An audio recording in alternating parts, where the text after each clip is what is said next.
Bismillahirrahmanirrahim. Ada. Alhamdulillahirabbil alamin. Wa bihi nasta'in ala umurid dunya waddin. Salatu wassalamu ala asyrafil anbiya al mursalin wa ala alihi wa ashabihi wa atba'ihi ila yaumiddin. Raditu billahi rabba wa bil islami dinah wa bi Muhammadin nabiyya wa rasulah. Rabbi shrah li sadri wa yassir li amri wahlul 'uqdatam min lisani yafqahu qawli. Subhanallah walhamdulillah wa la ilaha illallah Allahu akbar. La haula wa la quwwata illa billahil aliyyil azim.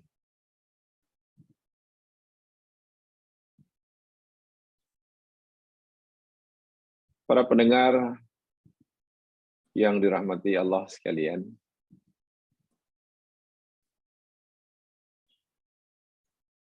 terus saja kita akan bicarakan kalimat thayyibah berikutnya, yakni kalimat Allahu Akbar. Subhanallah telah kita pelajari.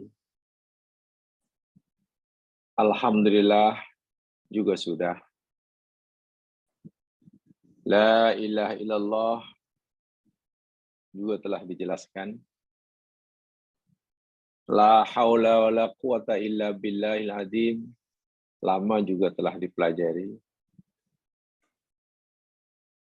Bahkan kalimat istirja, inna lillah wa inna ilaihi raji'un pun sama-sama telah kita pelajari. Insyaallah apabila kita mau merujuk, menyisihkan masa untuk mengulang kaji apa yang kita pelajari, saya yakin kita akan dapat pemahaman. Kalaupun tidak dapat memahami 100%, kami yakin kita dapat manfaat sesuai dengan usaha kita. Perkara ini amat penting, yakni karena berdasarkan firman Allah Subhanahu wa taala yang kita jadikan tajuk usrah kita bersiri-siri ini, yakni surah Al-Kahfi ayat 46 itu. Bukankah yang kita jadikan tajuk usrah kita selama ini, yang bersiri-siri ini, yakni Al-Kahfi ayat 46. Di mana Allah Subhanahu wa taala berfirman, al-malu wal banun zinatul hayati dunya.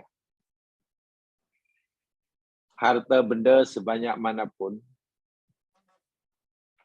dengan pelbagai bentuk dan jenisnya, seperti apapun, dan anak pinak sebanyak manapun, sepandai manapun,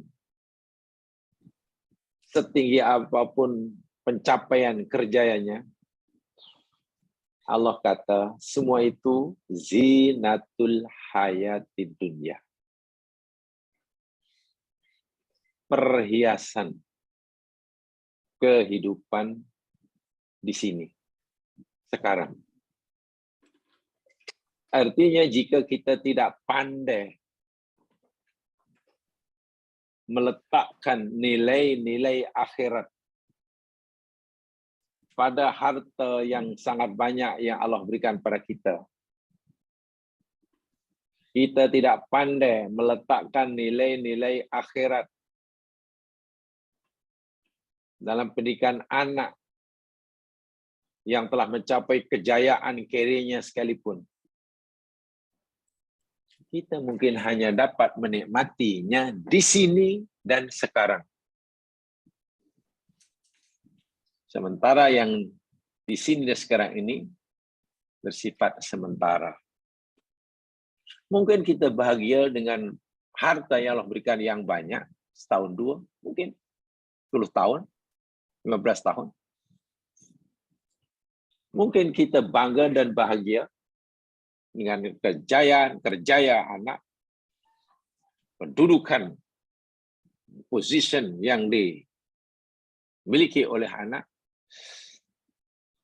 Tapi berapa lama kita merasakan kepuasan itu? Jika kita mahu bahwa harta dan anak ini memberi manfaat kepada kita, bagi kehidupan kita yang kekal abadi di sana, bukan di sini, artinya kita meninggalkan dunia ini, kita tetap mendapatkan kebahagiaan, kepuasan, keberuntungan dengan nikmat harta dan anak. Allah kata wal baqiyatus sholihat. Sesuatu yang berkekalan dan yang baik itulah khairun inda rabbika. Kebaikan di sisi Tuhanmu, wa khairun amala. Kalau ayat ini, bagian pertama cerita tentang apa sebenarnya kedudukan harta dan anak bagi kita di dunia.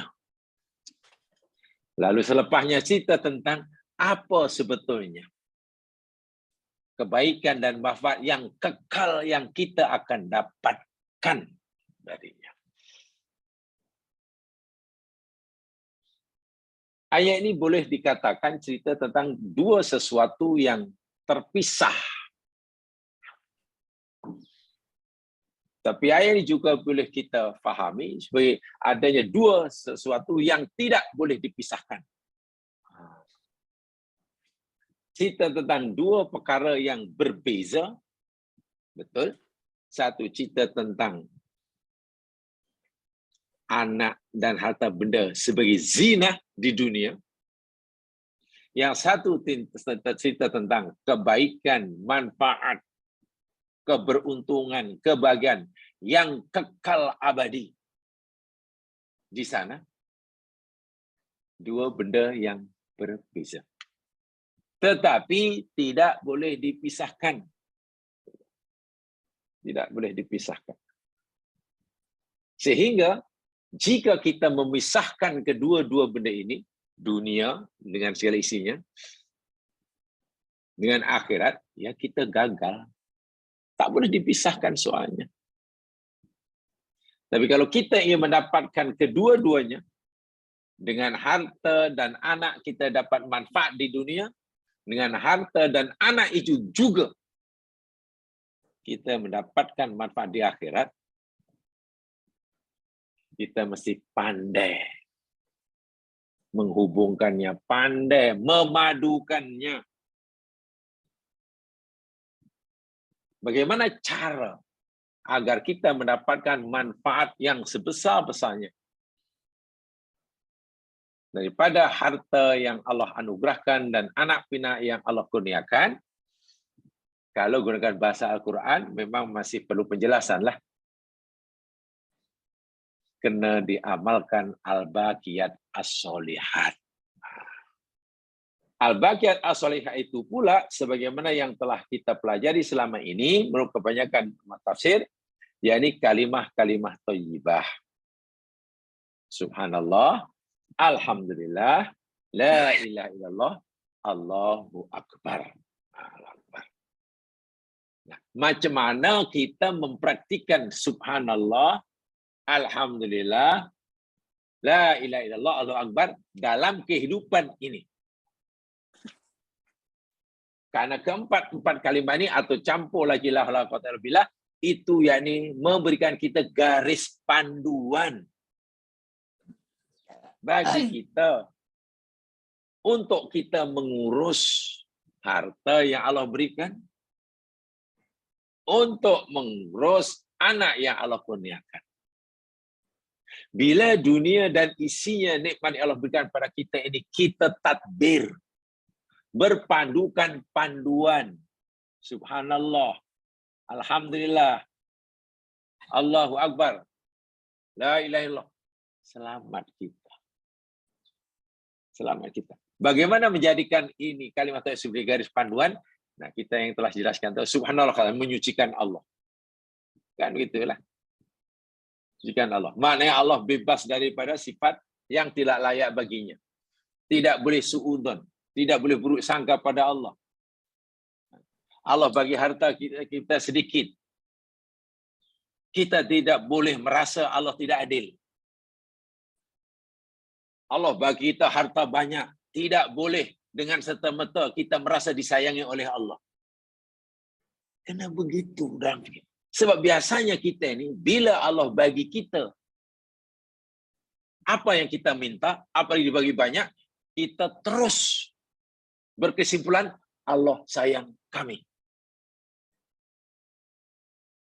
Bila Allah tak bagi apa yang kita minta, atau mungkin yang ada, yang Allah berikan pun diambil balik, kita tak puas hati. Cara berfikir seperti itu terhadap kerja Allah, itu mana kita tidak bersubhanallah. Itulah maksud saya. Boleh jadi yang Allah berikan pada kita berupa harta. Boleh jadi yang Allah berikan pada kita berupa anak pinak. Adakah karena banyaknya harta yang Allah limpah pada kita, kejayaan anak pada kita, itu sebagai bukti dan tanda Allah pasti sayang kita? Belum tentu. Dan ini telah kita pelajari, saya tidak perlu mengulanginya. Allah sayang atau tidak, suka atau tidak pada kita, bukan ditentukan oleh banyak atau sedikitnya, ada atau tidaknya pemberian Allah pada kita. Nah, itu kena dibetul. Dan untuk memahaminya, kita kena tahu apa makna subhanallah. Guna alhamdulillah juga telah kita pelajari sama. Alhamdulillah. Yang saat tempoh hari dapat apa yang kita suka, kita baca alhamdulillah alladzi bi ni'mati tatimmus shalihat. Allah bagi apa yang kita tak suka, kita kata alhamdulillah ala kulli hal. Masalahnya, sudahkah kita mampu secara konsisten mengucapkan, mensyukuri nikmat Allah, mengucapkan alhamdulillah bila Allah bagi kita sesuatu yang kita suka, dan sudahkah kita mampu dan secara konsisten mengucapkan alhamdulillah apabila Allah bagi kita sakit. Bukankah berat rasanya mengucapkan alhamdulillah Allah bagi saya sakit? Kan susah kan? Mungkin orang yang belum paham dengar pun rasa pelik. Ya, awak sakit alhamdulillah ke? Awak sakit alhamdulillah ke? Kan tak sembuh-sembuh. Memang tidak mudah, tapi itu perintah agama. Macam mana supaya kita dengan lega, dengan senang, dengan bahagia, tetap mengucapkan alhamdulillah. Walaupun mungkin Allah bagi kita harta sedikit, walaupun yang sedikit yang Allah berikan yang belum puas kita menerima sudah diambil balik. Begitulah maksudnya. Kalau kita mengurus nikmat Allah dunia ini, berpandukan kalimah-kalimah ini, dunia senang, akhirat senang. Itu maksud saya. Memang tidak mudah, jemaah sekalian. Baik, sekarang kita akan pelajari yang tempoh hari tak jadi. Itu yakni rahasia Allahu Akbar. Rahasia Allahu Akbar. Allah Maha Besar. Allah Maha Besar. So, dalam bahasa agama disebut takbir. Allahu Akbar. Takbir.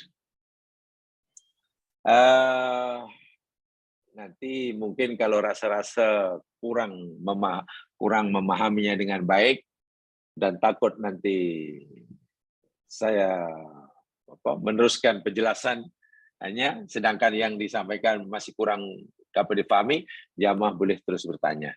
Ya, on-kan saja audio dan terus boleh bertanya. Jika sekiranya apa yang saya sampaikan mungkin belum dapat dipahami, sementara saya akan terus menyambung penjelasannya. Kan sudah kan, nanti yang sudah sampaikan belum dipahami, sementara jadi masa itu jamaah boleh terus bertanya saja, on-kan saja audio dia, insyaallah. Jadi saya lebih suka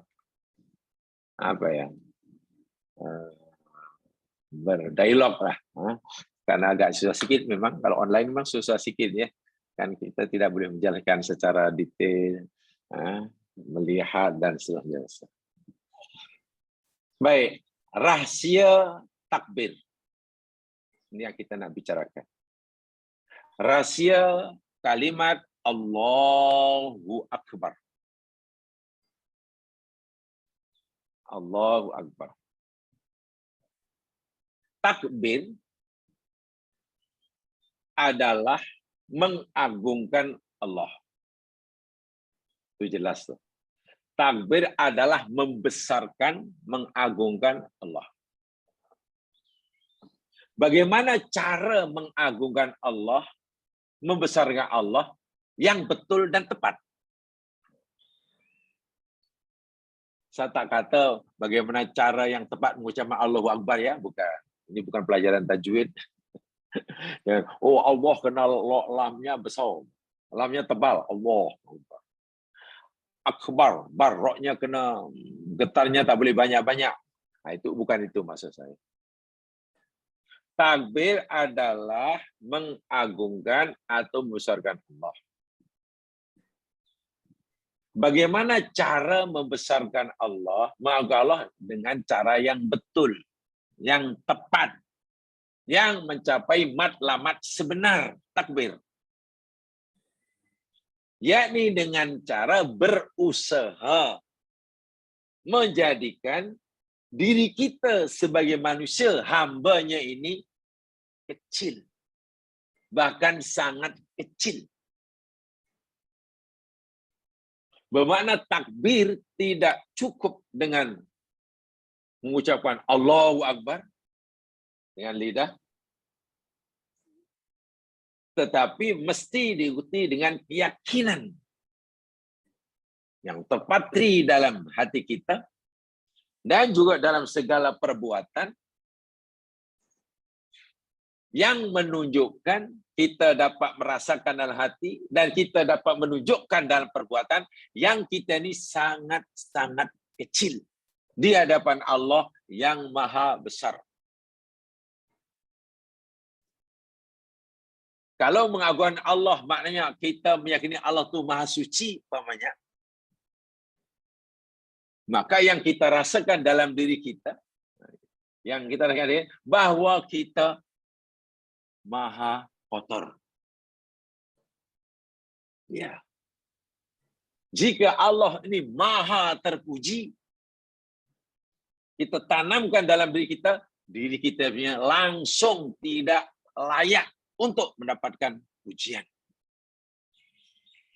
Jika kita kata Allah maha besar, mana Allah maha kuasa, perkasa, maha kuat, kita yakinkan diri kita, diri ini maha lemah. Itu hakikat takbir. Hakikat takbir membesarkan Allah, yakni mengecilkan diri sendiri. Atau dalam bahasa yang mungkin mudah difahami, hakikat takbir yakni membesarkan Allah dengan cara menghilangkan perasaan besar diri sendiri. Perasaan besar dalam di sini itu namanya takabbur. Jadi tidak mungkin orang bertakbir Allahu Akbar jika dalam dirinya masih penuh sifat takabur. Kontras kan? Apa artinya kita mengakui Allah yang Maha Besar jika kita masih merasa diri kita besar? Egonya masih kuat, merasa dirinya paling. Ini penyakit manusia yang paling susah disembuhkan, yakni ia merasa dirinya ini yang paling pandai, paling kaya, paling berkuasa, paling hebat, paling dan seterusnya. Dianggap paling penting. Kalau bukan karena saya, kalau orang sudah biasa cakap itu, saya ini kalau bukan karena takbirlah, ucap takbirlah 10 kali sekalipun, 100 kali pun, tak ada maknanya. Karena kita masih belum menghilangkan, belum mengeluarkan kibria dari diri kita. Kibria, kebesaran, keagungan itu hanya milik Allah. Kenapa masih kita simpan dalam diri kita? Lalu apa maknanya kita meyakini Allah yang Maha Besar jika kita dengan konsisten masih menyimpan sifat kibria? Paham ya? Ini takbir. Itu rahasia dia.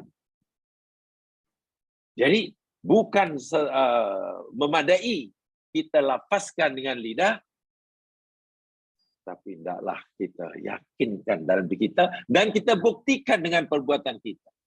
Jangan sampai kita kata Allahu Akbar, tapi tingkah laku kita menunjukkan seakan-akan kita ini orang yang tak boleh ditegur. Seakan orang yang tak boleh dianggap salah walaupun kita buat salah.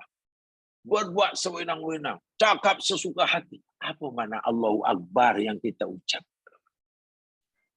Sedangkan yang kita zahirkan semua menggambarkan sifat kibria yang ada dalam hati kita.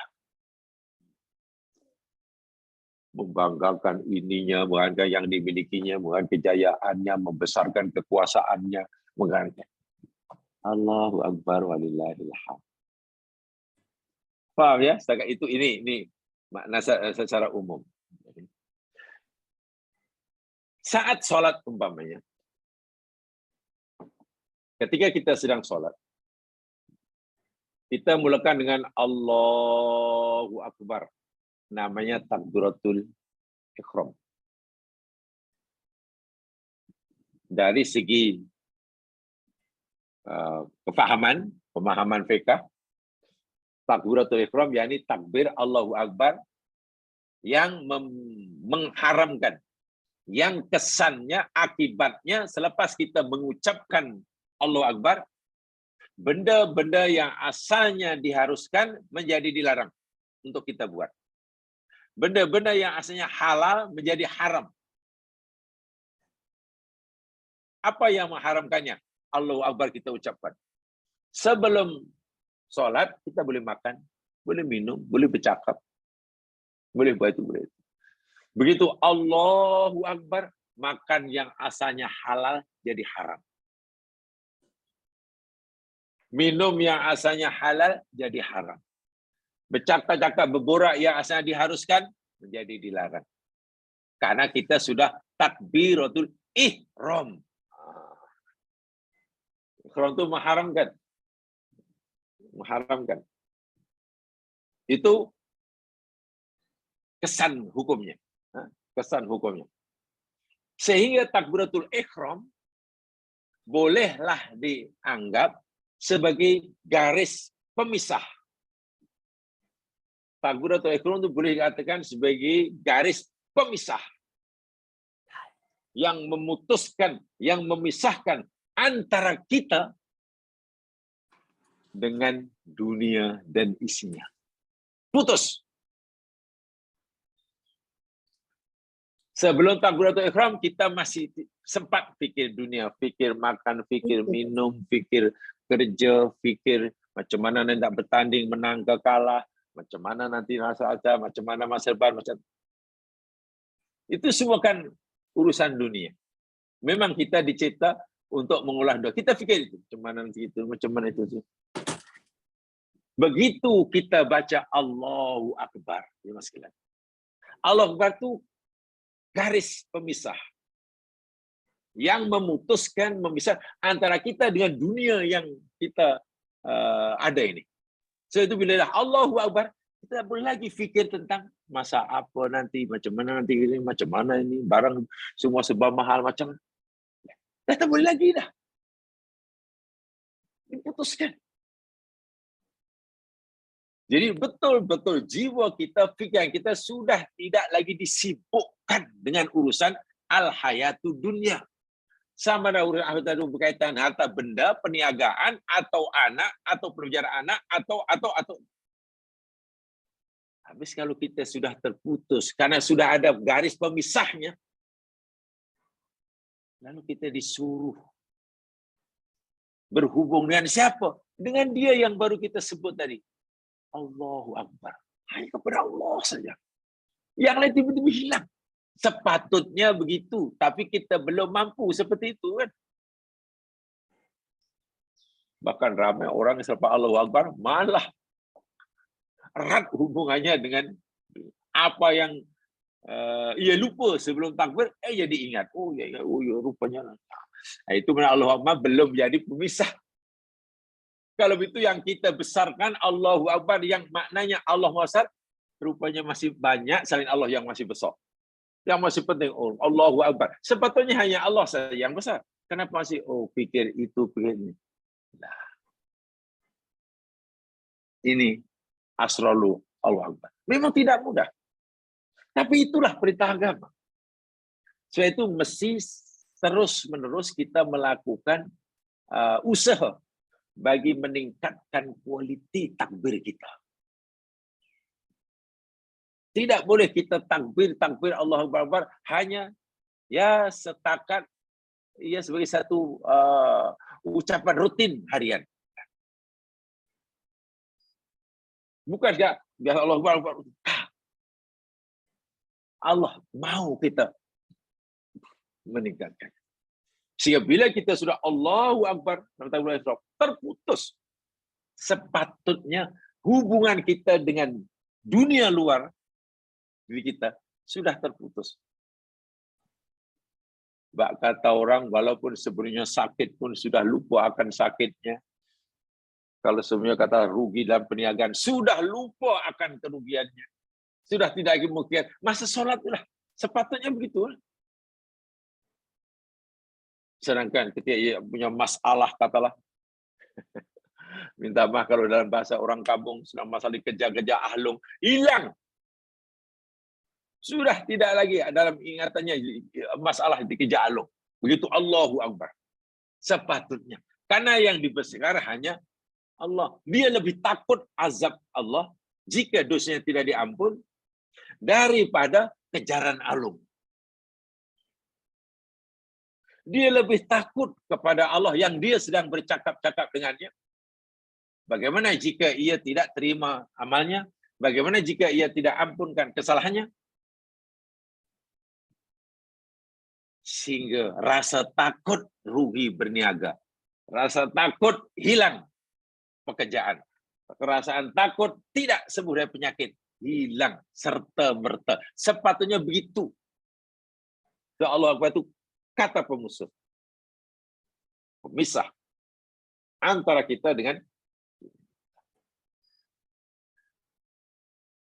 begitu. Karena kita sudah melepaskan diri daripada zinatul hayati dunia. Saat itu sudah terputus. Maka perjalanan kita menuju Allah itu makin mudah. Ada satu riwayat kan, selalu mungkin dia dengar as-salatu mi'rajul mu'min. Walaupun riwayat itu dipertikaikan lah. Ya. Oleh setengah hadis dipertikaikan. Tapi dari segi makna ada benarnya. As-salatu mi'rajul mu'min. Salat itu mi'raj orang yang beriman. Apa maknanya kan? Solat itu mi'raj bagi orang yang beriman. Mi'raj itu maknanya kan tangga untuk naik. Nabi pernah mi'raj. Dimi'rajkan oleh Allah hingga berada di makom yang sangat tinggi untuk ukuran kita. Tapi juga boleh dikatakan Nabi berada pada makom yang sangat dekat dengan Allah. Mi'raj itu menuju makom yang sangat tinggi yang boleh dicapai oleh manusia untuk mencapai makom yang sangat dekat dengan Allah. Bila kita sudah berjaya memutuskan hubungan kita dengan al-hayatud dunya, al-mal, wal-banun, yang semua zina, kan putus. Mudahlah kita untuk mi'raj. Naik. Meningkat makom kita, yang akhirnya kita makin dekat dengan Allah Subhanahu wa ta'ala. Itu salat. Dimulakan apa tadi dia punya starter dia, Allahu Akbar. Ibarat naik kita itu starter. Ibarat kita nak masuk dalam apa-apa website, nak masuk, macam mana nak menembus sini? Ya, kena tahu passwordnya. Dalam bahasa anak sekarang, kena tahu passwordnya. Jadi untuk naik pada Allah Subhanahu wa ta'ala lebih dekat, itu kena tahu passwordnya. Passwordnya sederhana. Allahu Akbar. Tapi maknanya itulah yang perlu difahami. Membesarkan Allah semata-mata bermakna mengecilkan Allah. Membesarkan semata-mata makna Allah tu yang maha penting, yang lainnya tidak penting. Saat itulah. Sebab itu bila Allah kata tinggalkan yang ini supaya kamu hanya ingat aku, kita tak rasa berat. Korbankan yang ini, pemberian aku, jika kamu benar-benar mencintai aku, ya tidak berat. Karena sudah Allahu Akbar. Yang ini telah kita pelajari dahulu ya. Ibrahim menyembelih anaknya. Bukan tak sayang. Allah yang suruh. Ibrahim, betul kamu ingin dekat dengan aku? Benar ya Allah. Dialog itu seakan-akan begitulah. Wahai Ibrahim, betul kamu ingin dekat dengan aku? Ya, ya Allah. Kalau kamu ingin dekat dengan aku, kamu mesti lepaskan pengikat-pengikat yang merantai dirimu untuk bergerak laju menuju aku. Ya Allah, apa yang mengikat diriku, yang membantutkan langkah aku, memperlahankan gerakan kakiku, menghalang perjalananku menuju kamu? Ya, bila kamu masih bergantung, diikat dengan dunia dan isinya. Al-hayatud dunya. Lalu Allah Subhanahu wa ta'ala perintahkan Ibrahim yang paling tinggi, sembelih.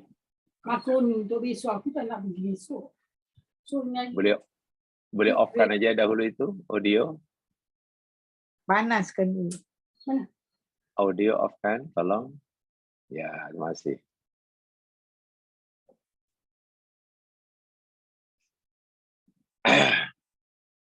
Jadi itu dia. Sembelihnya anaknya. Anak disembelih itu anaknya. Ya karena Allah mau putuskan ikatanmu dengan anak kamu. Kalau kamu ingin cepat jumpa aku, dekat dengan aku. Itulah passwordnya. Membesarkan Allah. Itu password untuk kita boleh terus melakukan perjalanan maju ke hadapan. Meningkatkan makom kita sekaligus mendekatkan diri kita kepada Allah Subhanahu wa ta'ala. Tujuan setiap orang mukmin pasti ingin berada sedekat yang boleh dengan Allah. Dalam bahasa Arab dipanggil taqarrub. Taqarrub. Bukan dekat dari segi jarak ya, dekat dari segi makom. Paham ya? Salat. Patutlah salat ini mi'rajul mukmin. Mi'raj orang mukmin. Patutlah ibadah yang dimulakan, ibadah yang menjadi mi'raj mukmin itu dimulakan Allahu Akbar. Karena memang Allah itu password dia, jemaah sekalian. password dia. Siapa yang punya password ini, tak kiralah kaya ke, miskin ke, laki ke, perempuan ke, orang Arab, bukan Arab, memimpin ke, rakyat biasa ke, orang kampung, orang bandar, maknanya boleh terus melaju bergerak menuju Allah Subhanahu wa Ta'ala. Ya, Allah. Itu dia. Jadi dengan ucapan takbir, kita tinggalkan seluruh urusan-urusan yang berkaitan dengan al-hayatud dunya. Kita hilangkan. Kita coba tinggalkan. Dan walaupun kita masih dalam proses belajar untuk itu, masih juga terbawa-bawa. Tapi agaknya gitu. Salat yang dilakukan dengan Allahu Akbar, dan itu passwordnya untuk sampai pada Allah. Nabi menganggap salat itu adalah rehat. Bayangkan. Salat itu adalah sesuatu yang paling menggembirakan hati Nabi. Qurratul ain, kata Nabi. Qurratul aini. Ju'ilatis salatu qurratu aini. Salat itu dijadikan oleh Allah bagi aku sebagai qurratul ain. Suatu yang paling menggembirakan jiwa Nabi itu bila salat. Hilang. Saya itu tiap hari saya katakan, berdasarkan fikah hadis Nabi, pastikan bila kita nak salat, tidak akan lagi ada perkara-perkara yang mengganggu kita. Apa saja perkara yang khawatirkan akan mengganggu kita semasa solat, buang. Pastikan tak ada. Contoh, kita mengantuk. Mengantuk, kemudian solat. Solat sampai mengantuk kan tak baik. Pasti terganggu lah solatnya, macam mana nak tumpu. Mengantuk. Sebab itu bila mengantuk, Nabi kata tidur dulu. Agar solatnya tidak terganggu dengan mengantuk. Tengok. Contoh, waktu Isya sudah tiba, sudah masuk. Hidangan makan malam namanya Asya. Solatnya namanya Isya. Hidangannya namanya Asya. Waktu Isya dah tiba, Asya dah terhidang. Perut pura lapar, Nabi kata, jangan solat Isya dulu. Makan dulu. Apa tujuannya? Sebab biar solatnya ini tak terganggu dengan makan. Setiap hari saya katakan, makan, kita makan, sambil makan ingat solat, itu lebih baik daripada solat ingat makan. Betul ya? Sambil makan, kita ingat solat, itu baik.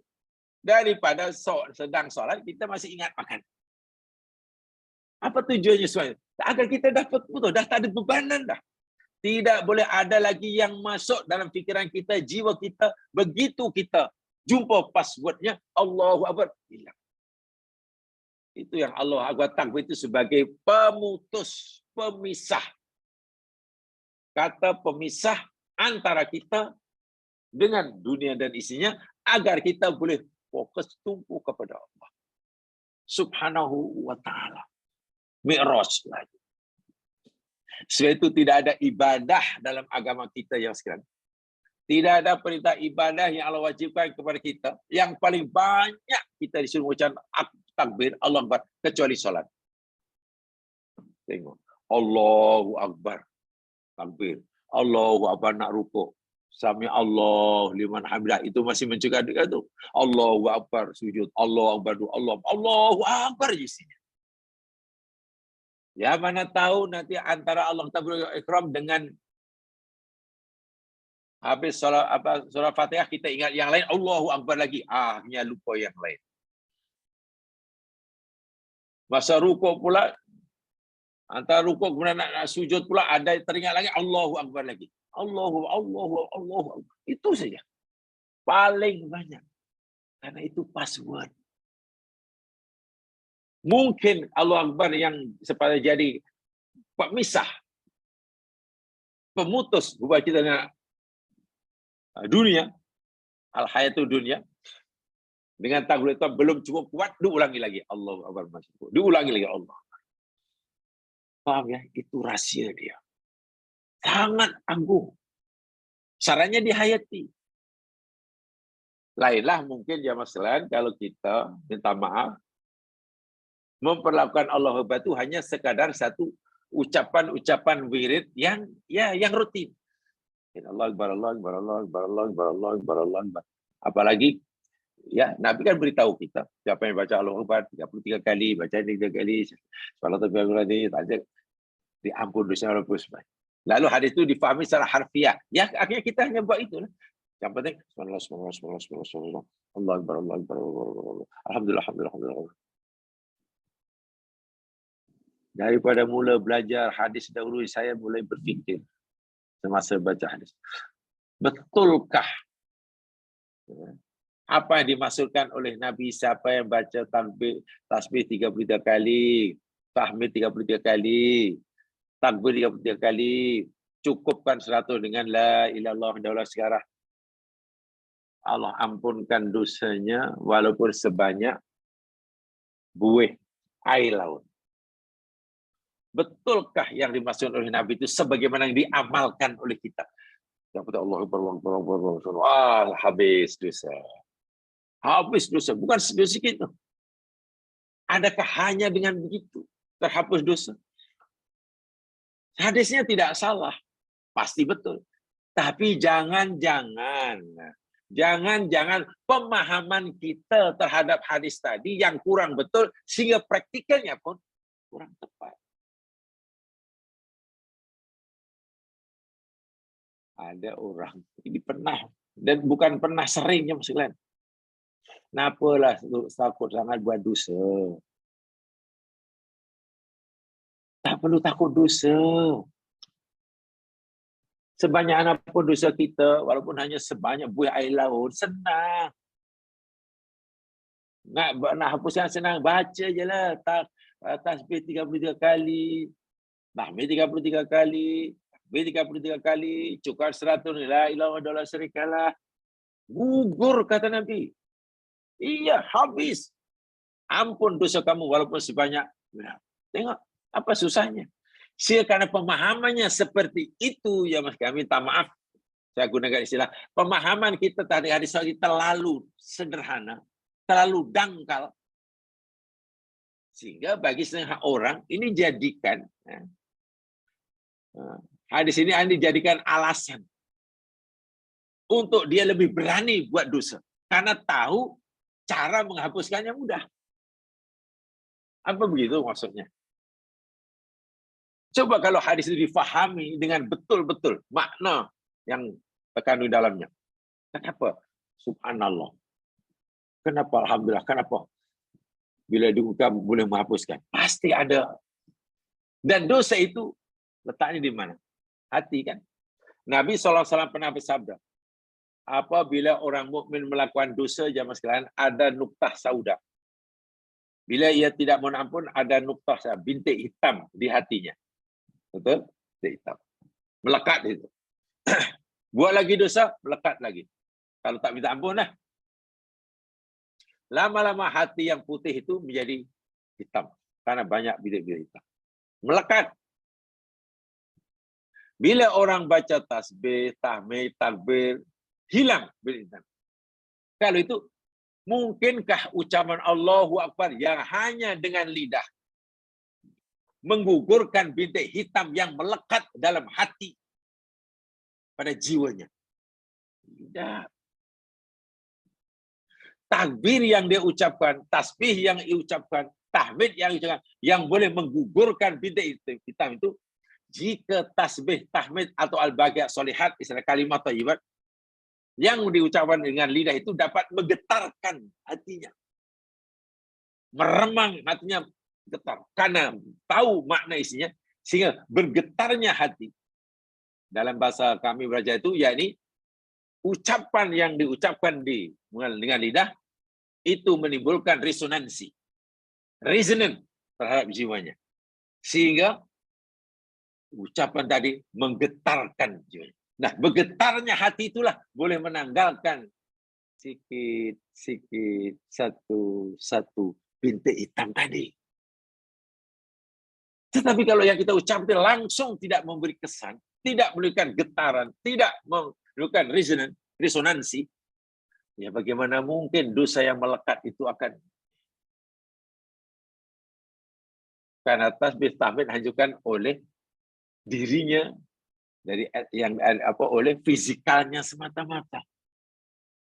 Jiwa rohaninya tidak dilibatkan sama. Sedangkan dosanya itu letaknya sudah melekat dalam hati, bukan di lidah. Bukan di lidah. Minta maaf ya Mas Jan. Kalau tangan kita katakan ada kotoran, melekatlah kotoran, najis lah. Untuk menghilangkannya, yalah kita dengan air lah. Air. Atau ada apa notak melekat di tangan, untuk kita getarkan jangan kita. Kalau kita getarkan hanya sedikit, tak tanggal lah kotoran itu. Kalau makin kuat kita, insya Allah tertanggal lah. Itu kalau melekat di badan pun kita kena getarkan jasmani kita. Bagaimana kalau kotoran itu melekatnya dalam hati? Mungkinkah tertanggal hanya dengan getaran mulut dan lidah kita? Tidak mungkin. Sebab itu kena Allahu Akbar, meremang jiwa. Hatinya meremang, menggeletak, berpeluh, menggigil, bahkan menangis. Itu insya Allah akan. Barulah Mi'raj. Barulah Mi'raj. Jadi kita besarkan Allah dengan mengecilkan diri kita. Bermakna siapa yang bertakbir, maka dia sudah tidak punya lagi sifat kibir. Kibir itu takabur. Siapa yang telah bertakbir pada Allah sepatutnya sudah tidak lagi mempunyai sifat kibir, takabur dalam dirinya. Sifat ananiyah, keegoan, keakuan, merasa dirinya paling, itu sudah tidak ada lagi. Dia paham sesungguhnya bahwa dirinya tidak berarti apa-apa. Tidak punya arti apa-apa di depan Allah yang Maha. Betul-betul merasakan yang dirinya ini tidak punya arti apa-apa, bukan siapa-siapa di hadapan Allah yang serba maha. Karena dia yang akbar. Makna selain dia, termasuk kita, ya paling sangat amat sangat kecil sekecil-kecilnya. Dan hakikatnya memang kita sangat kecil yang sekedar. Jamaah sering traveling, naik kapal terbang, lalu duduk di dekat dengan tingkap, tengok di kapal terbang, nanti kok lihat bangunan terminal masih nampak, orang-orang berjalan nampak, kapal terbang yang sedang diparkir nampak, pesol. Bila kapal terbang sudah tekoh naik 1 kilometer, tengok bawah masih nampak, rumah-rumah nampak, bangunan pecah lagi nampak. Maklum baru 1 kilometer. Bila naik 5 kilometer, sudah mulai kecil, 10 kilometer, sudah kecil, tak nampak. Kapal terbang dengan ketinggian 10 kilometer, itu pun tengok bawah dah tak nampak dah. Walaupun tak ada awan pun, di mana ya bangunan-bangunan? Bangunan yang dasar tak nampak.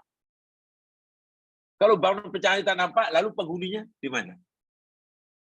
Berapa isi kita? Hilang. Itu baru 10 km. Kalau kita naik lagi 20 km, 100 km, 1000 km, bumi hanya nampak bulan. Kekuatan kita di bumi, ada orang boleh angkat gajah umpamanya. Gajah digendong kemana-mana. Karena badannya kuat. Apa kekuatan dia menggendong gajah atau mengalahkan harimau? Memberi kesan kepada kapal terbang yang terbang. Kita boleh melihat kata mereka, ya orang itu hebat, tapi saya tak rasa apa-apa pun. Kecil. Sangat kecil. Saiz kita kecil, kemampuan kita kecil, kehebatan kita kecil. Bahkan minta maaf bila di dunia ada kata maharaja yang disembah sekalipun. Contohnya Fir'aun. Lalu kita pandang, kita lihat daripada atas, naik kapal terbang tinggi-tinggi, di mana Fir'aun. Tak nampak. Kekuatan yang besar pun, apa kuasa apa dah. Allah. Itu baru di hadapan kita yang kita melihatnya dari tempat yang tinggi. Bagaimana kita di hadapan Allah? Di hadapan malaikat.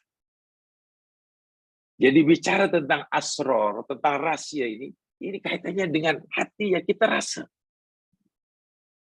Bahwa Allah yang maha. Tapi maaf, salah lagi maaf ya Mas Kelan. Akhir-akhir ini, di belahan bumi ini, tentulah di negara yang dilakukan oleh orang Islam. Takbir, yakni Allahu Akbar, diucapkan bukan dengan tujuan membesarkan Allah dan merasakan dirinya kecil. Tapi nampaknya akhir-akhir ini kalimat takbir digunakan oleh untuk membesarkan dirinya sendiri, untuk membesarkan golongannya, kumpulannya. Dan memperkecilkan golongan dan orang lain. Jadi takbir yang maknanya membesarkan Allah, akhirnya sudah terbalik. Membesarkan dirinya dan mengecilkan orang lain.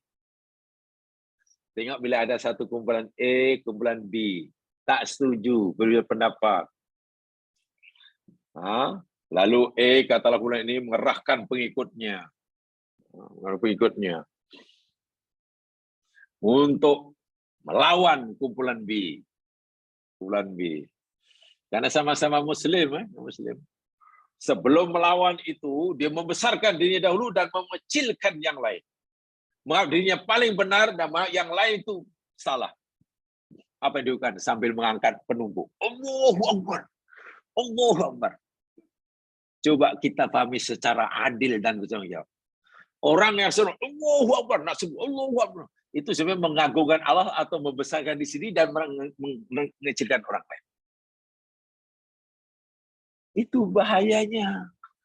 Bila orang berkata Allahu Akbar itu merasa dirinya itu sudah tak punya daya. Kenapa dia jadi kuat?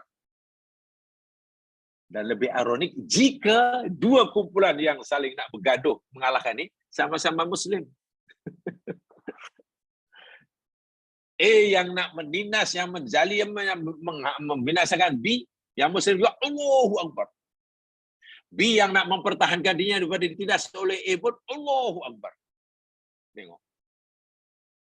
Ketika ia berjaya menjatuhkan B, dipijak-pijak Allahu Akbar, Allahu Akbar. Yang kena pijak pun Allahu Akbar. Coba, macam mana Allahu Akbar maknanya sudah lari. Sudah dilakukan dan Allahu Akbar. Sedih sekali.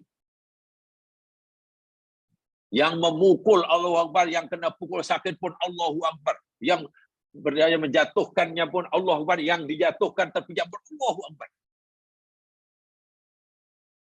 Kalau dalam bahasa yang agak lawak, ini agak lawak ya. Kalau malaikat lihat agaknya macam mana malaikat? Macam mana manusia ini? Dia Allahu Akbar, dia pun Allahu Akbar. Macam mana? Siapa? Dia itu sebenarnya membesarkan Allah atau membesarkan diri sendiri. Pasti bila orang ingin memerangi orang lainnya, Mas Ilan, ingin menghancurkan pihak lain, pasti dalam dirinya ada perasaan, bahkan dia adalah orang yang paling benar. Yang dia paling salah. Yang dia paling berhak. Yang dia paling tak punya hak. Yang dia paling kuat. Yang dia paling lemah. Lalu makna Allahu Akbarnya di mana? Rahasia Allahu Akbar di mana? Sekarang sudah jangan begitu. Merata-rata Allahu Akbar. Allah. Itu kan nak memberitahu kepada orang yang nak itu, nak beritahu bahwa kamilah yang paling kuat. Kami sanggup melakukan apa saja. Kami akan. Bukan begitu. Benar bahwa pada zaman Nabi ini orang kasih Allah. Mengikut Nabi ini tentera-tentera Allah, betul. 100% benar. Kata Allah. Orang musyrikin 100% salah. Ketika mereka mengucapkan Allah Akbar, memang tepat pada waktunya. Tapi bukan bermakna orang mukmin membanggakan kekuatannya. Yang dibanggakan ya orang mukmin atau yang membuat orang mukmin bangga dan yakin dapat mengalahkan mereka karena dia punya Allah dan Allah itu akbar. Tapi Allah sendiri akan beribadah pada yang benar. Itu pada zaman Nabi. Sekarang tidak. Mukmin dengan mukmin, Allahu akbar bertembung. Mukmin dan mukmin bertembung, bergaduh, masing-masing Allahu akbar. Gimana coba? Kumpulan mukmin sini nak melepaskan pelurunya. Allahu akbar. Yang sana balas pun Allahu akbar. Bom peluru tadi jatuh di kawasan orang ramai, lalu menimpa banyak korban. Yang sempat yang kesakitan, yang hilang kakinya pun Allahu akbar. Di mana agak-agak Allahu akbar? Makna Allahu akbar di mana ya untuk dalam seperti itu. Jadi sudah lari penggunaannya.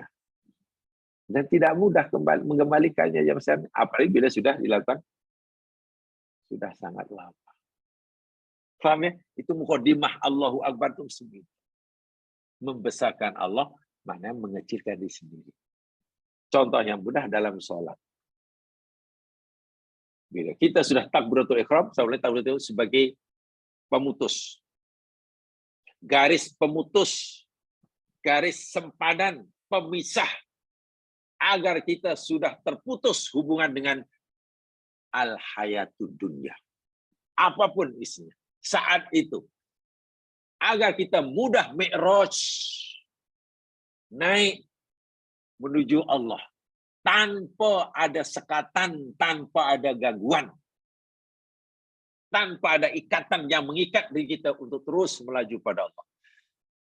Begitu Allahu Akbar, begitu baca Al-Fatihah. Nabi kata, bila kamu sedang baca Al-Fatihah, kamu dialog dengan Tuhan. Macam mana kita akan menghayati dialog kita dengan Allah semasa Al-Fatihah dalam solat? Macam mana kita akan dapat merasakan keasyikan bermunajat, berduaan dengan Allah, kekasih kita. Dalam solat, ketika baca Al-Fatihah. Jika diri kita masih terikat dengan dunia dan isinya. Jika Allahu Akbar di takbiratul ihram yang kita baca tadi belum mampu memutuskan diri kita dengan dunia dan isinya. Ini yang menjadi PR bagi kita. PR itu pekerjaan rumah lah. Homework kita lah. Setiap kita. Karena tujuan kita belajar memang agar kita punya motivasi untuk meningkatkan quality. Quantity penting. Quality lebih penting. Paham ya? Itu sebagai pengenalan Allah Akbar, mana Allah Akbar ni jam sekarang. Baik, sebelum saya teruskan tentang Allah Akbar, salah satu kalimah thayyibah yang kita jadikan zikir inilah. Kan Allah Akbar, subhanallah, alhamdulillah ini kan zikir kan? Zikir ulah. Mungkin ada yang ingin ditanyakan, saya persilakan. Bebas. Sila tanya apa yang nantikan sebelum saya teruskan. On-kan saja audio.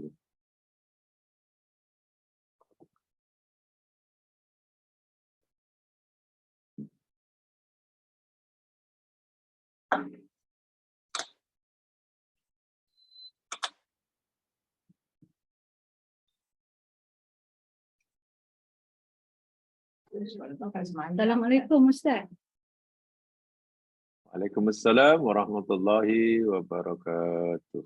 Ya, silakan. Ya, saya nak tanya bukan soalan yang ini soalan yang biasa lah Ustaz. Macam tadi Ustaz cakap kita nak merasakan diri kita kecil di hadapan Allah. Jadi ulama-ulama dulu ada kaedah tertentu dah Ustaz. Kita kadang-kadang adalah experience tu tapi menunggu keadaan desperate lah. Mungkin seperti yang dalam Quran pun dah cerita, kalau kita di lambung ombak di tengah lautan, mungkin perasaan kita sangat lemah, itu sangat kuat lah. Tapi bila Quran berkata dah sampai ke daratan, dia lupa balik, perasaan tu tak ada. Jadi apa kaedahnya Ustaz mengekalkan perasaan tu? Mungkin ulama-ulama silam ada kaedah tertentu yang menjadikan hati itu apa? Wujilat ni, hati tu bergetar bila ingat Tuhan. Berdialog tu mungkin kita boleh usahakan dan merasa berdialog dengan Allah. Tapi merasakan kita kecil, lemah di hadapan Tuhan yang sangat besar tu susah nak dikekalkan bila keluar pada situasi desperate tadilah, keadaan kecemasan.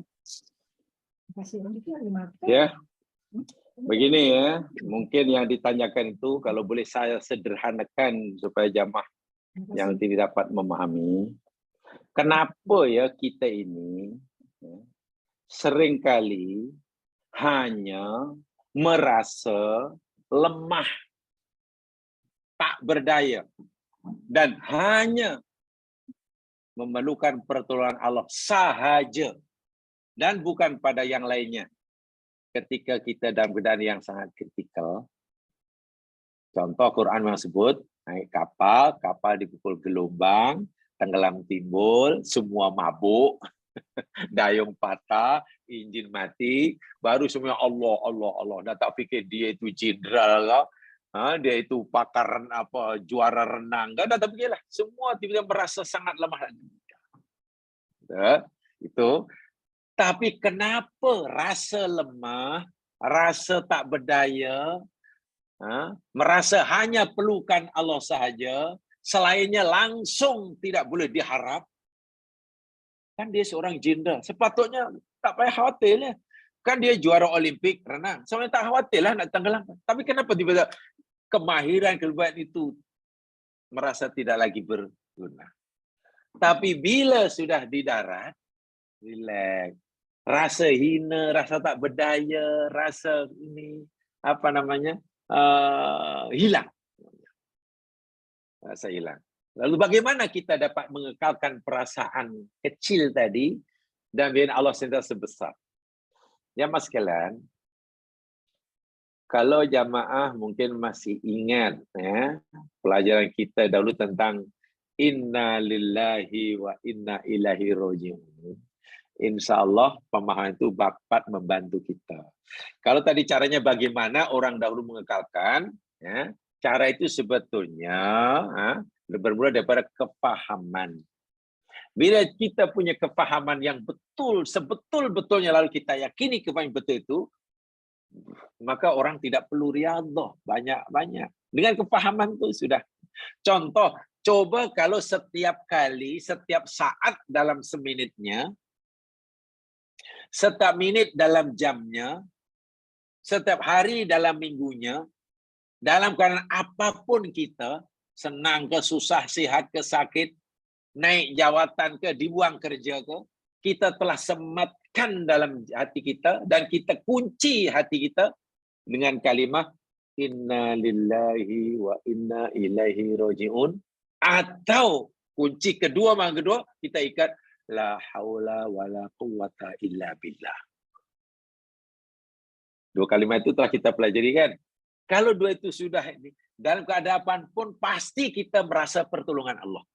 Mau senang ke, mau susah ke, mau sakit ke, mau sehat. Masalahnya bila orang itu sakit tak begitu khawatir karena fikir sehat itulah yang tempat ia bergantung. Itu masalahnya. Walaupun sehat, orang itu masih tetap bergantungnya kepada Allah, bukan dengan kesehatan. Orang merasa tidak khawatir, kelaparan, kenapa? Karena dia masih menyimpan beras, betul kan? Secara zahirnya kan boleh katakan orang itu bergantungnya pada beras untuk merasa tidak khawatir, tidak takut lapar. Tapi coba kalau dia tak punya beras, mana mengharapkan beras, tak boleh, Allah ya Allah. Nah, baru kepada Allah. Pertanyaan, adakah Allah Subhanahu wa taala hanya berkuasa menyelamatkan hambanya daripada lapar dengan beras sahaja, dan Allah tidak berkuasa menyelamatkan hambanya daripada lapar walaupun tanpa makanan? Ini yang perlu kita yakinkan. Kita ini kadang-kadang seringkali terjebak dengan kemutlakan sunnatullah. Itu bahasa orang-orang pandai. Terjebak dengan kemutlakan sunnatullah. Betul, bila kita sehat, bila kita ada makanan, bila kita ada minuman, bahkan bila kita ada dokter pribadi, perasaan takut sakit, takut lapar itu tidak ada. Atau kurang. Kan ada tempat bergantung. Walau adanya dokter, adanya makan. Nah, itu kan sunnatullah. Bahkan kalau orang itu sehat, mungkin tak takut mati. Sebab dia dalam kepala terjebak dengan sunnatullah. Orang bila sehat, maknanya masih lambat mati. Kalau sakit, dekat mati. Lah. Wahal mati atau tidak itu kan bergantung pada Allah. Allah boleh matikan orang itu walaupun tak sakit. Allah boleh jadikan hawa itu kelaparan walaupun duduk tidur di atas timbunan beras. Iya. Orang boleh sengsara. Allah menghendaki walaupun ia berada dalam istana yang serba sempurna serba-serbinya. Jadi karena kita ini sering terjebak dalam pemahaman memutlakan sunnatullah, seakan sunnatullah ini mutlak. Api mesti membakar. Itu masalahnya. Jadi kalau kita tak dekat api, selamat. Kalau kita dekat dengan api, ya terbakar. Walhal membakarnya api itu hanya bersifat nisbi, bergantung pada kehendak Allah. Allah kehendaki api membakar, bakarlah. Allah kehendaki api sejuk, sejuklah. Itu Nabi Ibrahim relax ketika dicampakkan dalam api, karena dia tahu yang boleh memberi madarat, keselamatan atau tidak, bukan ada atau tiadanya api, tapi yang mencipta api. Nabi Yunus alaihissalam telan di ikan. Kalau orang itu meyakini kemutlakan sunnatullah, pasti ketakutannya akan mati luar biasa. Pasti takut mati. Karena menurut sunnatullah, orang ditelan dari ikan, mati ya. Tapi betulkah orang mati sebab ditelan oleh ikan? Bila tidak betul ikan, tidak mati. Tidak. Mati atau tidak, itu kehendak Allah Al-Muhyi Al-Mumit. Itu yang ditakutkan oleh Nabi Yunus, kita berikan bukan kematian. Kalau dia percaya masuk perut ikan, pasti mati. Kata itu, namanya percaya pada sunnatullah. Ya, Nabi Yunus pasti ketakutan lah. Tapi apa yang dikhawatirkan oleh Yunus ketika dalam ikan? Bukan kematian yang dia takuti. Yang dia takutkan oleh Yunus, yakni kalau tengok dalam Al-Quran itu, takut, khawatir, jika sekiranya dosa yang terlanjur dilakukan tidak mendapatkan pengampunan daripada Allah. Bukan kematiannya. Itu doa dia, wirid dia, zikir dia, la ilaha illa anta subhanak inni kuntu minaz zalimin. Jadi kalau kita tanya apa cara formula orang dahulu, sebenarnya formulanya karena faham makna la haula wala quwata illa billah. Orang yang faham akan makna la haula wala quwata illa billah, inna lillahi wa inna ilaihi raji'un, pasti tidak akan memutlakkan sunnatullah. Karena bergantungnya bukan kepada pemberian Allah, tapi bergantungnya hidupnya kepada yang memberinya. Dia merasa senang, tak takut lapar, bukan karena bergantung karena adanya beras yang masih bertimbun-timbun, tapi dia merasa tenang, tak takut lapar karena dia yakin akan zat yang memberinya, ya beras. Karena di sana letak ketenangan hati itu bergantung pada Allah, bukan pada beras. Kalau pada beras, tak ada beras, takut lapar deh. Nah kan begitu akhirnya. Kalau di darat tak takutlah, kenapa? Karena tak naik kapal, aku siap boleh jalan. Tapi coba di tengah laut. Ketika semua yang ada Allah hilangkan. Seakan-akan orang di laut itu, orang sedang naik kapal itulah, seakan Allah berkata, baik kamu, yang selama ini kamu tidak bergantung pada aku. Yang kamu rasa keselamatan kamu, kesediaan kamu, selama ini bergantung pada pemberian aku. Kamu boleh makan, kamu ada kawan, kamu seorang jenderal, kamu ada ini, kamu pakar renang. Kamu bergantung pada itu kan keselamatan kamu. Sekarang aku hilangkan, aku lenyapkan semua itu. Jadi ketinggian lautan. Coba bergantung pada siapa? Jadi orang akan terus merasa dirinya itu bergantung pada Allah, merasa kecil, ketika ia mampu memastikan dalam hatinya bahwa pemberian Allah itu bukan tempat kita menggantungkan harapan. Bukan. Tetapi tempat bergantung kita yang sebenar, menentukan senang, susah, hidup sehat, sakit, mati, hidup, celaka, sara, hilang. Dia yang memberi. Adapun pemberiannya itu hanya sebagai sunnatullah. Sebagai perantara. Pertanyaan mungkin begini, kalaulah sunnatullah, rezeki ini hanya sebagai perantara untuk kita senang. Sedangkan pemberi sunnah adalah, kenapa Allah tak terus saya bagi, tak payah sunatullah? Nah, mungkin ada pertanyaan gitu, jawabannya senang. Allah bagi sunatullah ini di samping ia sebagai sarana sahaja, bukan penentu ya. Ingat ya Mas Glenn, beras itu bukan yang menentukan kita hilang lapar. Itu hanya sarana. Penentunya dia yang bagi beras, yang bagi makanan. Itulah. Yang menentukan kita yang sakit ini jadi sehat atau tidak, bukan dokter. Bukan obatnya. Yang menyembuhkan kita sakit itu 100% Allah. Dokter itu hanya sarana. Jika Allah kendaki, sembuh-sembuhlah. Bila tidak, tidaklah. Pertanyaan, kenapa Allah tak terus sembuhkan saja, tak payah ada dokter, tak payah ada obat? Nah, bukan begitu. Ya sekalian, diberikannya dokter, diberikannya obat, diberikannya makanan, minuman, hujan, panas, matahari, siang, malam. Walaupun ia sarana ialah nikmat, agar kita mensyukurinya, tetap saja kita mengingati dia. Sekarang di tangan kita, tapi dia pemiliknya. Jika kita menggunakannya sesuai dengan kehendaknya, dapat pahala. Tengok. Mensyukuri menggunakan sarana sesuai dengan kehendak yang memberi kita sana, dapat pahala. Dan itu nanti yang modal kita untuk masuk surga, dapat rahmatnya. Coba kalau semua datang daripada Allah. Pintu untuk berapa pahala tak ada. Nak makan, tahu tu dah ada. Ya susahlah. Kita tak dapat lagi peluang untuk dapat amal dengan mencari makanan. Maryam. Itu perempuan pilihan Allah. Itu pun Allah bagi makanan tanpa berusaha. Bukan selalu. Hanya masa ketika dia di mihrab Zakaria.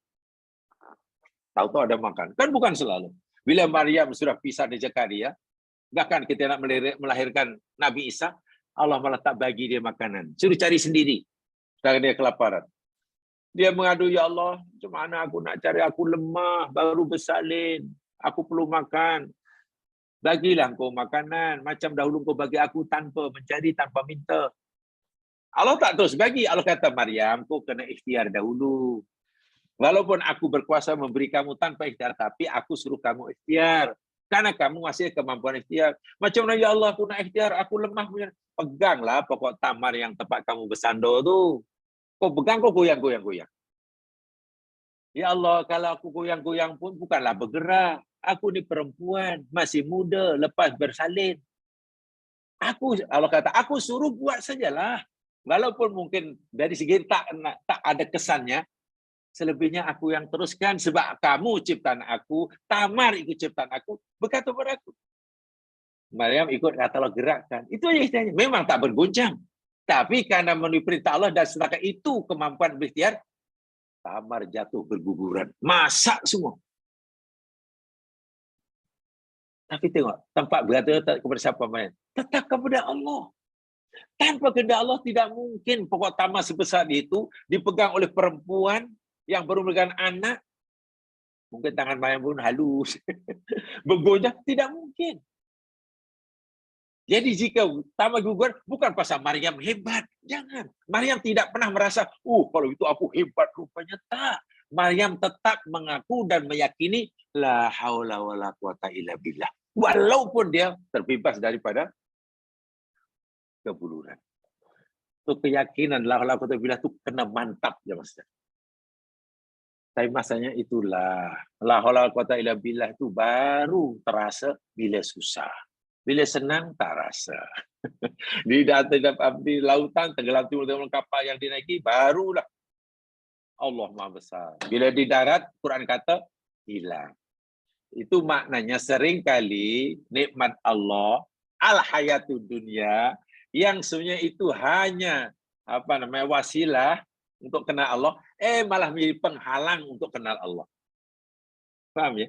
Dunia dan isinya sebenarnya Allah jadikan buat kita sebagai wasilah agar kita mudah mengenali Allah. Tapi yang berlaku malah sebaliknya. Seringkali ia menjadi penghalang setengah manusia untuk kenal Allah. Di situ kesilapan terbesar manusia. Gitu, lebih kurang jawabannya.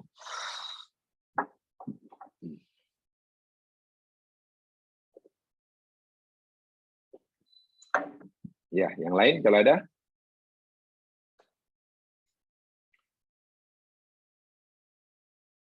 Cukup tadi?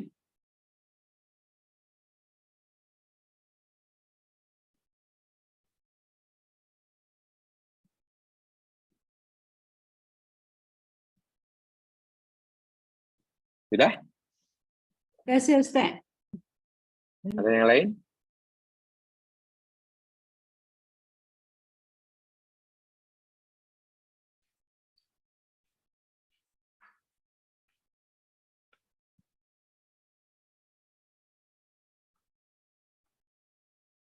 Baik, kalau tidak saya tambahkan sedikit saja lagi. Tentang Alhamdulillah, tentang Allahu Akbar, atau tentang kalimat thayyibah tepatnya. Tadi pada Allahu Akbar. Jamaah sekalian, Allahu Akbar ke, Subhanallah ke, Alhamdulillah ke, La ilaha illallah, La haula wala quwata illa billah. Seringkali itu kita kita namakan sebagai kalimat zikir. Betul ya? Itu namanya kalimat zikir. Zikir. Bukan kalimat doa. Betul? Bukan kalimat doa. Sehingga doa dan zikir sebenarnya dua benda yang berbeza. Ketika kita bicara tentang Alhamdulillah dahulu, ketika kita bicara tentang kalimat Alhamdulillah, saya pernah sampaikan hadis sahih ya Tirmizi, Nasa'i, Ibnu Majah daripada Jabir bin Abdullah, Nabi bersabda, Afdalul dzikri la ilaha illallah. Sebaik-baik zikir itu kalimah la ilaha illallah. Wa afdalud du'ai alhamdulillah. Dan sebaik-baik doa itu alhamdulillah. Kita telah pelajari itu ya hadis itu. Sebaik-baik doa alhamdulillah. Macam mana alhamdulillah boleh dikata sebaik-baik doa? Di situ tadi saya katakan, ya karena hakikat doa itu bukan meminta. Yang hakiki. Walaupun doa terbagi dua. Satu doa ibadah, dua doa masalah. Itu betul. Tapi hakikat doa sebenarnya bukan masalah, tapi doa ibadah. Doa ibadah itu hakikat doa. Sebab sebaik-baik doa, alhamdulillah. Jadi doa itu sebenarnya hakikatnya bukan meminta. Bukan. Hakikat doa itu sebenarnya memuji. Adapun doa yang isinya meminta itu sebenarnya dalam bahasa dipanggil tolab. Itu masih ingat ya penjelasan itu tolab. Baik, sekarang. La ilaha illallah, alhamdulillah, Allahu akbar, la ilaha illallah itu zikir. Bukan doa. Doa dalam arti kata doa masalah. Doa yang isinya meminta itulah. Lalu apa beza antara zikir dengan doa? Ya jelas berbeza lah ya mas sekalian. Kalau berdoa, doa masalah, itu isinya permintaan. Ya Allah berikanlah kami ini, berikanlah kami itu, elakkan kami dari ini, elakkan kami dari itu. Itu isi doa masalah. Zikir bukan begitu. Doa isinya, yang doa masalah, mau minta sesuatu daripada Allah, agar Allah berikan pada kita. Sedangkan zikir, Alhamdulillah, subhanallah, Allahu akbar, la ilaha illallah, Allahu akbar. Itu zikir. Apa tujuan zikir? Termasuklah Allahu akbar. Saya ringkaskan tujuannya supaya mudah diingat. Sedangkan zikir itu bertujuan atau yang kira yakni untuk membina. Membina ke membangun? Membina lah ya. Untuk membina bagi untuk mewujudkan keakraban kita dengan Allah. Saya ulangi. Tujuan zikir itu untuk membina bagi mewujudkan suasana keakraban kita sebagai hamba dengan Allah.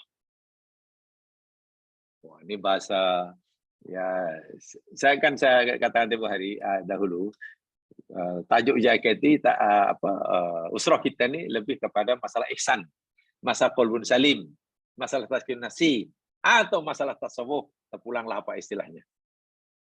Zikir itu tujuannya untuk membina, mewujudkan suasana keakraban kita dengan Allah. Agar kita ini sebagai hamba, hubungan kita dengan Allah sebagai pencipta itu semakin akrab. Akrab itu bahasa Arab yang masih daripada akrab. Akrab itu dekat, lebih dekat. Jadi keakroban. Daripada kalimat akrab itu paling dekat, jadi keakroban. Jadi keakraban, makin dekat. Itu tujuan dia. Jadi jika dengan zikir berlaku sebaliknya, kita bukan makin akrab dengan Allah, bukan makin mesra dengan Allah, tapi makin jauh, ya itu bukan zikir. Atau zikir yang tidak mencapai matlamatnya. Baca subhanallah, baca alhamdulillah, baca Allahu akbar, Allah. Sepatutnya kita ini makin dekat dengan Allah, makin akrab. Makin selesa, makin akrab, makin harmoni dengan Allah. Tapi bila itu tidak meningkat, mana zikir kita masih bermasalah. Masih bermasalah. Doa minta ya. Kalau doa minta, ya Allah bagi ini, bagi ini, bagi ini. Orang akrab ke, tak akrab ke? Doa pada orang kafir, doa pada Allah. Walaupun tak akrab dengan Allah. Orang mukmin berdoa pada Allah, minta sama Allah, walaupun ya mungkin akrab, mungkin tidak. Tapi zikir sepatutnya bila ahli zikir, dia itu ahli zikir. Istilah itu sepatutnya memberi makna bahwa mereka itu orang-orang yang punya hubungan yang sangat akrab dengan Allah dan sangat harmoni. Hubungannya sangat mesra, sangat. Kalau dalam bahasa Al-Quran, hubungan sangat mesra antara hamba dengan Allah itu Allah gunakan istilah radhiyallahu anhum wa radu'an. Ada ya baca ayat itu? Radhiyallahu anhum, Allah ridha mereka, wa radu'an, karena mereka ridha Allah. Nah, itu menunjukkan keakraban hubungan. Atau kalau disingkatkan lagi, ahli zikir yang akrab tadi, radiyah mardiyah. Dia ridho kepada Allah, Allah pun ridho kepadanya. Mereka sayang Allah, Allah pun sayang kepadanya. Mereka cinta Allah, Allah pun cinta kepadanya. Dan itu jaminan Allah. Allah sendiri pernah beri jaminan tawaran ini. Siapa yang ingat pada aku dalam keadaan seorang diri, aku akan ingat dia sebut namanya di hadapan para malaikatku. Allahu Akbar. Siapa yang ingin mendekati aku dengan satu depa, satu hasta, aku dekati dia satu depa. Allahu Akbar. Siapa yang mendekati aku dengan berjalan kaki, aku akan lari mendekati dia. Ini kan bahasa-bahasa isti'arah yang kiasan. Yang intinya Allah suruh kita dekat akrab dengannya. Ikut kadar kemampuan kita. Selangkah kita mendekati Allah, Allah. Dan salah satu amalan yang membantu kita membina keakraban hubungan dengan Allah itu zikir. Orang dipanggil ahlu zikri. Sehingga orang zikir yakni orang-orang yang sangat akrab, yang benar lah. orang yang dekat dipanggil al-muqarrabun. Muqarrabun itu tingkat paling tinggi yang sekalian. Bawah solihin, bawah lagi. Muqarrabun itu paling tinggi. Paling tinggi. Dan itu zikir. Pertanyaannya, adakah zikir-zikir yang kita ucapkan? Subhanallah, alhamdulillah. Adakah kita ini semakin merasa akrab dengan Allah, merasa dekat, harmoni,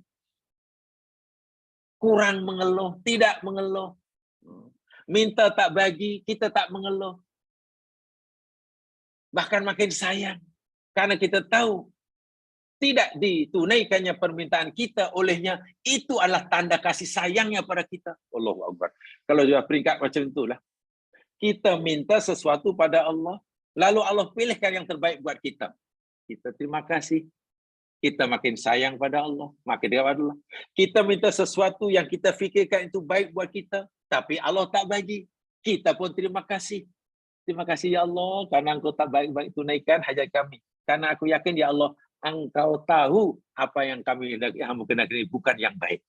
Dan Engkau akan pilihkan yang terbaik. Bahkan kita, ketika Allah tak kabulkan doanya pun, dia merasa disayangi oleh Allah. Sehingga makin dekat. Kalau zikir itu seperti itulah jemaah sekalian. Kalau Allahu Akbar, alhamdulillah, subhanallah itu melahirkan sifat-sifat itu.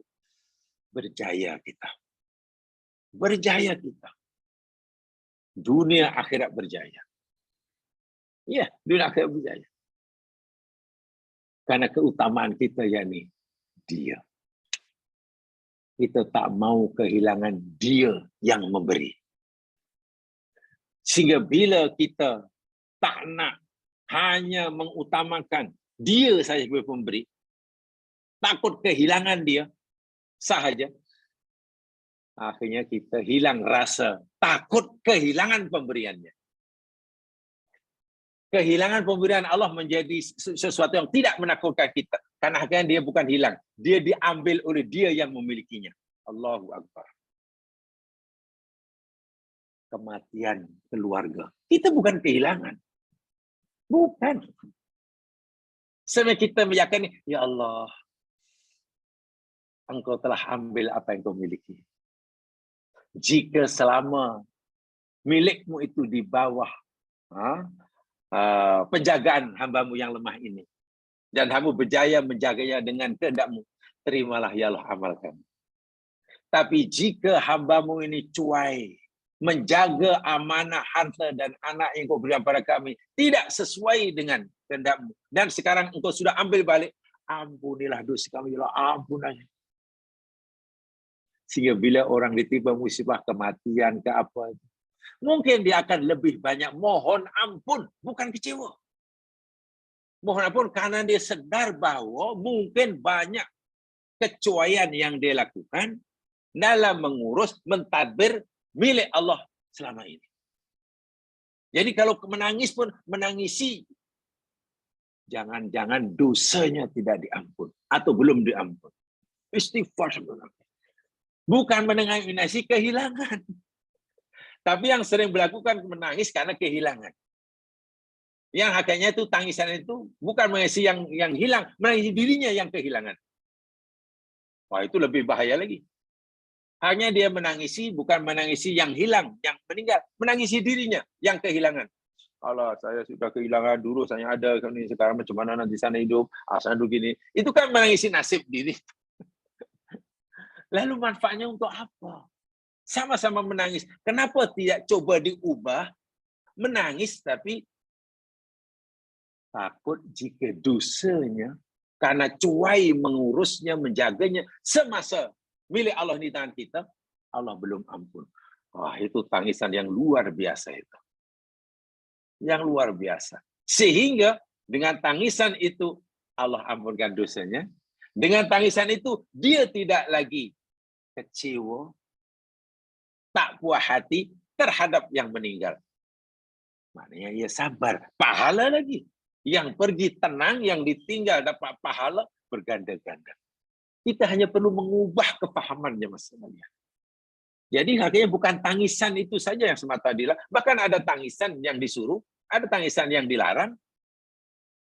ketika berlaku kematian. Tapi kita kena faham mana tangisan yang disuruh, mana tangisan yang dilarang. Faham ya? Jadi sebagai pemula ini, saya ulangi, zikir dengan doa berbeza. Kalau doa masalah itu meminta sesuatu kepada untuk kita, zikir itu tujuannya ini untuk membina suasana keakraban hubungan dengan Allah. Sehingga hidup kita ini, siapapun kita, ada anak ke tak ada anak, ke ramai ke tidak, berjaya atau tidak, naik pangkat, jawatan atau buang kerja, susah, miskin, senang, kaya, sehat, walafiat, hubungan kita tetap mesra dengan Allah. Bukan hanya merasa mesra dengan Allah ketika sehat, tapi bila sakit tak mesra. Bukan. Itu mana zikirnya kurang. Ahlu zikri pasti orang yang sangat mesra hubungan dengan Allah. Dalam keadaan apa sekalipun. Karena ia telah berdampingan, bermesraan, berdekatan dengan zat yang maha memiliki dan maha memberi. Sehingga bila dia tidak mempunyai kehilangan apa yang pemberiannya, dia masih tetap bangga dan bahagia kerana dia tidak kehilangan yang memberinya. Hidup akan menderita jika orang kehilangan Allah yang maha memberi. Walaupun ia masih memiliki pemberian Allah. Sebaliknya, hidup akan bahagia jika orang itu tetap memiliki Allah, walaupun dia sudah kehilangan pemberian Allah. Zikir itu arahnya ke sana. Arahnya ke sana. Mudah-mudahan kita dapat memahami dan coba mengamalkannya sesuai dengan yang dikehendaki oleh Allah. Bukan untuk kepentingan Allah, tapi untuk manfaat dan kepentingan kita masing-masing. Ya sekalian, kurang lebihnya mohon dimaafkan. Itu yang saya sampaikan. Subhanakallahumma bihamdika asyhadu an la ilaha illa anta astaghfiruka wa atubu ilaik. A'udzu minasyaitonir rajim wal 'ashr. Innal insana fi khusr illa alladziina aamanu wa 'amilus shalihaat wa tawassaw bil haqq wa tawassaw bis sabr. Assalamualaikum warahmatullahi wabarakatuh.